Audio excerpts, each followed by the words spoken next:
माना जाता है कि भगवान विष्णु जब चारों धामों पर बसे अपने धामों की यात्रा पर जाते हैं तो हिमालय की ऊंची चोटियों पर बने अपने धाम बद्रीनाथ में स्नान करते हैं। पश्चिम में गुजरात के द्वारिका में वस्त्र पहनते हैं, पुरी में भोजन करते हैं और दक्षिण में रामेश्वरम में विश्राम करते हैं। द्वापर के बाद भगवान कृष्ण पुरी में निवास करने लगे और बन गए जग के नाथ अर्थात जगन्नाथ। राधे राधे। विजडम चैनल में आप सबका स्वागत है। आज के इस वीडियो में हम जगन्नाथ धाम के और जगन्नाथ मंदिर के पौराणिक इतिहास की संपूर्ण कथा सुनेंगे। अगर आप सबको मेरा ये वीडियो पसंद आए तो प्लीज़ इसको लाइक शेयर ज़रूर कीजिएगा और प्लीज़ मेरे चैनल को सब्सक्राइब कीजिएगा और कमेंट में राधे राधे ज़रूर लिखिएगा और जय जगन्नाथ ज़रूर लिखिएगा। पुरी का जगन्नाथ मंदिर अपने रहस्यों और चमत्कारों के लिए जाना जाता है। भगवान जगन्नाथ अपने बहन सुभद्रा और भाई बलभद्र के साथ पुरी के जगन्नाथ मंदिर में विराजते हैं। पुरी का जगन्नाथ धाम 4 धामों में से एक है। हिंदुओं की प्राचीन और पवित्र 7 नगरियों में पुरी उड़ीसा राज्य के समुद्री तट पर बसा है। जगन्नाथ मंदिर विष्णु जी के 8वें अवतार श्री कृष्ण को समर्पित है। भारत के पूर्व में बंगाल की खाड़ी के पूर्वी छोर पर बसी पवित्र नगरी पुरी उड़ीसा की राजधानी भुवनेश्वर से थोड़ी दूर पर ही है।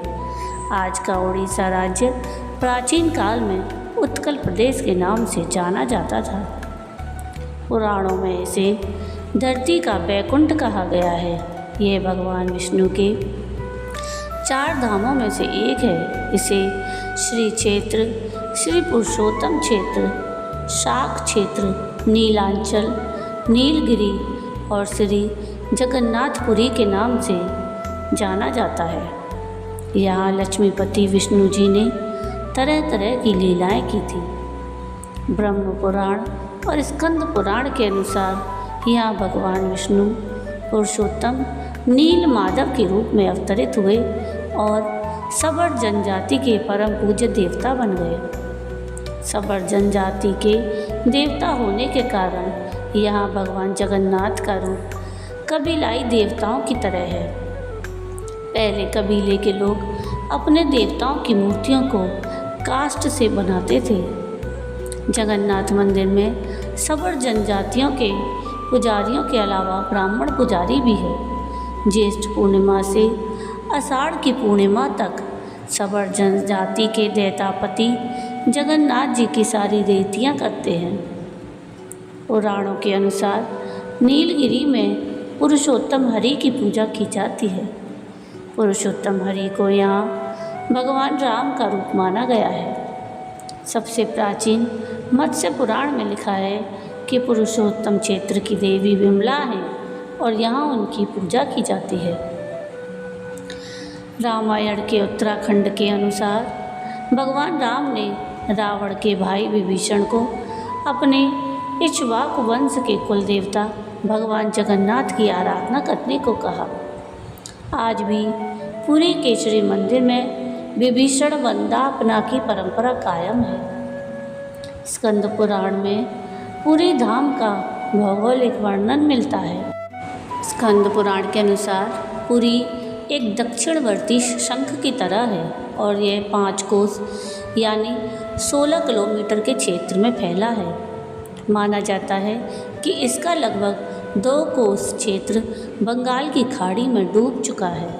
इसका उदर है समुद्र की सुनहरी रेत जिसे महोदधि का पवित्र जल धोता रहता है। सिर वाला क्षेत्र पश्चिम दिशा में है जिसकी रक्षा महादेव करते हैं। शंख के दूसरे घेरे में शिव का दूसरा रूप ब्रह्म कपाल मोचन विराजमान है। माना जाता है कि भगवान ब्रह्मा का एक सिर महादेव की हथेली से चिपक गया था और वह यहीं आकर गिरा था। तभी से यहाँ पर महादेव की ब्रह्म रूप में पूजा करते हैं। शंख के तीसरे वक्त में माँ विमला और नाभि स्थल में भगवान जगन्नाथ रथ सिंहासन पर विराजमान हैं। इस मंदिर का इतिहास बहुत पुराना है। मंदिर का सबसे पहला प्रमाण महाभारत के वन पर्व में मिलता है। कहा जाता है कि सबसे पहले सबर आदिवासी विश्ववसु ने नील माधव के रूप में इनकी पूजा की थी। आज भी पुरी के मंदिरों में कई सेवक हैं जिन्हें दैतापति के नाम से जाना जाता है। पुरी का जगन्नाथ मंदिर राजा इंद्रद्युम्न ने बनवाया था, जिसके पीछे यह कहानी है कि राजा इंद्रद्युम्न मालवा के राजा थे, जिनके पिता का नाम भारत और माता का नाम सुमति था। राजा इंद्रद्युम्न को सपने में भगवान जगन्नाथ ने दर्शन दिए। कई ग्रंथों में राजा इंद्रद्युम्न और उनके यज्ञ के बारे में विस्तार से लिखा है। उन्होंने यहाँ कई विशाल यज्ञ किए और एक सरोवर बनवाया। एक रात भगवान विष्णु ने उनको सपने में दर्शन दिए और कहा, नीलांचल पर्वत की एक गुफा में मेरी एक मूर्ति है, उसे नील माधव कहते हैं। तुम एक मंदिर बनवाकर उसमें मेरी यह मूर्ति स्थापित कर दो। राजा ने अपने सेवकों को नीलांचल पर्वत की खोज में भेजा। उसमें से एक था ब्राह्मण विद्यापति। विद्यापति ने सुन रखा था कि सबर कबीले के लोग नील माधव की पूजा करते हैं और उन्होंने अपने देवता की इस मूर्ति को नीलांचल पर्वत की गुफा में छुपा रखा है। वह यह भी जानता था कि सबर कबीले का मुखिया विश्ववसु नील माधव का उपासक है और उसी ने मूर्ति को गुफा में छुपा रखा है। चतुर विद्यापति ने मुखिया की बेटी से विवाह कर लिया। आखिर में वह अपनी पत्नी के जरिए नील माधव की गुफा तक पहुंचने में सफल हो गया। उसने मूर्ति चुरा ली और राजा को लाकर दे दी। विश्ववसु अपने आराध्य देव की मूर्ति चोरी होने से बड़ा दुखी हुआ। अपने भक्त के दुख से भगवान भी दुखी हो गए।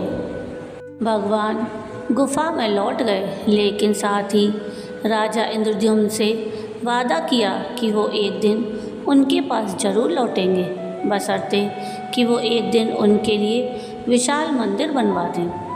राजा ने मंदिर बनवा दिया और भगवान विष्णु से मंदिर में विराजमान होने के लिए कहा। भगवान ने कहा कि तुम मेरी मूर्ति बनाने के लिए समुद्र में तैर रहा पेड़ का बड़ा टुकड़ा उठाकर लाओ, जो द्वारिका से समुद्र में तैरकर पुरी की तरफ आ रहा है। राजा के सैनिकों ने उस पेड़ के टुकड़े को तो ढूंढ लिया, लेकिन सब लोग मिलकर भी उस पेड़ को नहीं उठा पाए। तब राजा को समझ में आ गया कि नील माधव के अनन्य भक्त सबर कबीले के मुखिया विश्ववसु की ही सहायता लेनी पड़ेगी। सब उस वक्त हैरान रह गए जब विश्ववसु भारी भरकम लकड़ी को उठाकर मंदिर तक ले आए। अब बारी थी लकड़ी से भगवान की मूर्ति गढ़ने की। राजा के कारीगरों ने लाख कोशिश कर ली, लेकिन कोई भी लकड़ी में एक छेनी तक भी नहीं लगा सका। तब तीनों लोगों के कुशल कारीगर भगवान विश्वकर्मा एक बूढ़े व्यक्ति का रूप धरकर आए और उन्होंने राजा को कहा कि वे नील माधव की मूर्ति बना सकते हैं, लेकिन साथ ही उन्होंने अपनी शर्त रखी कि वे 21 दिन में मूर्ति बनाएंगे और यह मूर्ति वह अकेले में बनाएंगे, कोई उनको बनाते हुए नहीं देख सकता।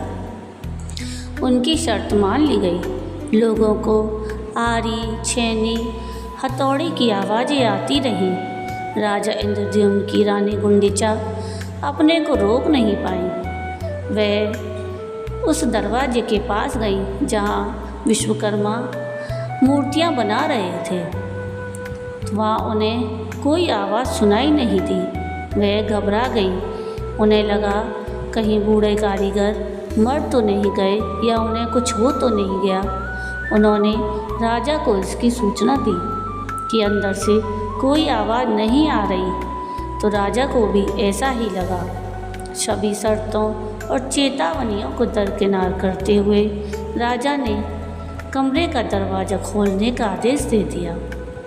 जैसे ही कमरा खोला गया तो बूढ़ा व्यक्ति गायब हो गया और उसमें 3 अधूरी मूर्तियाँ पड़ी हुई मिली। भगवान नीलमाधव और उनके भाई के छोटे छोटे हाथ बने थे, लेकिन उनकी टांगें नहीं थीं, जबकि सुभद्रा के हाथ पांव बनाए ही नहीं गए थे। राजा ने इसे भगवान की इच्छा मानकर इन्हीं अधूरी मूर्तियों को स्थापित करवा दिया। तब से लेकर आज तक तीनों भाई बहन इसी रूप में विद्यमान हैं। वर्तमान में जो मंदिर है वह 7वीं सदी में बनवाया था। हालांकि इस मंदिर का निर्माण ईसा पूर्व 2 में भी हुआ था। यहाँ स्थित मंदिर 3 बार टूट चुका है। 1174 ईस्वी में उड़ीसा के शासक अनंग भीमदेव ने इसका जीर्णोद्धार करवाया था। तो ये थी कथा पुरी के जगन्नाथ धाम के जगन्नाथ मंदिर की। आपको मेरा ये वीडियो कैसा लगा मुझे कमेंट करके ज़रूर बताइएगा, और अगर आपको मेरा ये वीडियो पसंद आया हो तो प्लीज़ इसको लाइक शेयर ज़रूर कीजिएगा और प्लीज़ मेरे चैनल को सब्सक्राइब कीजिएगा और नीचे कमेंट में राधे राधे ज़रूर लिखिएगा और थैंक्स का बटन दबाकर मुझे सहयोग कीजिएगा, जिससे मैं और नए नए वीडियो आप लोगों के लिए लेकर आ सकूं। वीडियो पूरा देखने के लिए थैंक यू। राधे राधे।